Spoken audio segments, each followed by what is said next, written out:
क्या कभी आपके साथ ऐसा हुआ है कि रात को सब कुछ शांत होता है, चारों तरफ सन्नाटा होता है, लेकिन आपका मन शांत नहीं होता? शरीर थका हुआ होता है, आंखें सोना चाहती हैं, लेकिन दिमाग लगातार सोचता ही रहता है। कभी बीते हुए कल के बारे में, कभी आने वाले कल की चिंता में, और कभी उन बातों के बारे में जो शायद कभी होंगी ही नहीं।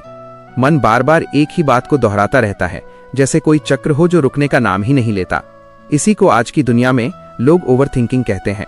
एक दिन ऐसी ही चिंता और उलझन में डूबी हुई श्री कृष्ण की एक सखी उनके पास आई। उसके चेहरे पर थकान थी, आंखों में बेचैनी थी और मन में हजारों सवाल। वो श्री कृष्ण के सामने बैठ गई और बोली, हे कान्हा, मेरा मन हमेशा उलझा रहता है।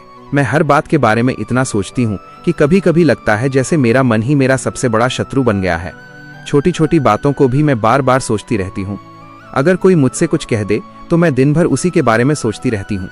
अगर कोई काम करना हो तो पहले ही उसके परिणाम के बारे में इतना सोच लेती हूँ कि मन डरने लगता है। हे कृष्ण, मुझे समझ नहीं आता कि मैं अपने मन को कैसे शांत करूं। श्री कृष्ण उसकी बात सुनकर मुस्कुराए। उनकी मुस्कान में करुणा भी थी और ज्ञान भी।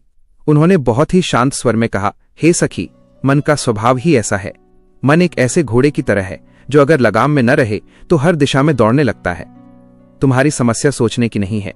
सोचना तो मनुष्य की प्रकृति है। समस्या यह है कि तुम उस सोच को रोकना नहीं जानती। सखी ने आश्चर्य से पूछा, हे कृष्ण, क्या ज्यादा सोचने से भी मनुष्य दुखी हो सकता है? श्री कृष्ण बोले, हाँ सखी, जब सोच आवश्यकता से अधिक हो जाती है तब वही सोच मनुष्य के दुख का कारण बन जाती है।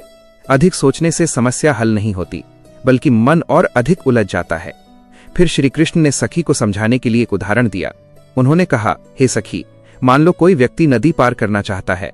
अगर वो नदी के किनारे बैठकर सिर्फ ये सोचता रहे कि पानी कितना गहरा होगा, धारा कितनी तेज होगी, और अगर मैं डूब गया तो क्या होगा, तो वो जीवन भर वहीं बैठा रहेगा और कभी नदी पार नहीं कर पाएगा। लेकिन जो व्यक्ति विश्वास के साथ पहला कदम बढ़ाता है, वही धीरे धीरे नदी पार कर लेता है। सखी ध्यान से कृष्ण की हर बात सुन रही थी। श्री कृष्ण ने आगे कहा, हे सखी, जीवन भी उसी नदी की तरह है। अगर तुम हर कदम से पहले 1000 बार सोचोगी, हर परिणाम से डरोगी, तो तुम्हारा मन कभी शांत नहीं होगा, क्योंकि डर हमेशा भविष्य की कल्पना से पैदा होता है और अधिकतर कल्पनाएं सच्चाई नहीं होती। सखी ने पूछा, हे कृष्ण, तो क्या मनुष्य को भविष्य के बारे में सोचना ही नहीं चाहिए? श्री कृष्ण मुस्कुराए और बोले, भविष्य के बारे में सोचना गलत नहीं है सखी, लेकिन भविष्य की चिंता में अपने वर्तमान को खो देना गलत है। मनुष्य का अधिकार केवल अपने कर्मों पर है, फल पर नहीं। अगर तुम हर समय परिणाम की चिंता करती रहोगी तो तुम्हारा मन कभी स्थिर नहीं रहेगा। फिर श्री कृष्ण ने सखी से कहा, हे सखी, जब भी तुम्हारा मन बहुत अधिक सोचने लगे तब 3 बातों को हमेशा याद करना।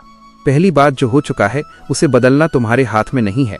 बीते हुए कल को बार बार सोचने से सिर्फ दुख ही बढ़ता है। दूसरी बात, जो आने वाला है उसकी चिंता करने से वो जल्दी नहीं आएगा, भविष्य अपने समय पर ही आता है।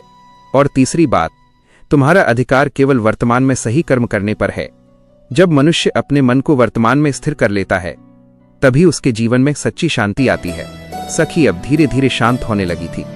उसके चेहरे की बेचैनी कम हो रही थी। श्री कृष्ण ने आगे कहा, हे सखी, याद रखो, मनुष्य के जीवन की सबसे बड़ी जीत दूसरों को जीतना नहीं है, सबसे बड़ी जीत अपने मन को जीतना है। क्योंकि जिसने अपने मन को जीत लिया, उसके लिए संसार की कोई भी परिस्थिति कठिन नहीं रहती। फिर श्री कृष्ण ने सखी से कहा, जब भी तुम्हारा मन बहुत ज्यादा सोचने लगे तब कुछ समय के लिए अपना ध्यान भगवान के नाम में लगा दो, क्योंकि भगवान का नाम मन को स्थिर करने की सबसे बड़ी शक्ति है। सखी के चेहरे पर अब शांति थी। उसे समझ आ गया था कि समस्या दुनिया में नहीं थी, समस्या उसके अपने मन में थी। तब श्री कृष्ण मुस्कुराए और बोले, हे सखी, जीवन को समझने के लिए ज्यादा सोचना नहीं पड़ता। जीवन को समझने के लिए विश्वास और धैर्य चाहिए। जो व्यक्ति अपने मन को शांत रखना सीख लेता है, उसी के जीवन में सच्ची खुशी आती है। अगर श्री कृष्ण की ये बात आपके मन को छू गई हो तो कमेंट में राधे राधे जरूर लिखें। और अगर आप ऐसे ही श्री कृष्ण के प्रेरणादायक संदेश सुनना चाहते हैं तो वीडियो को लाइक, शेयर और सब्सक्राइब करना ना भूलें।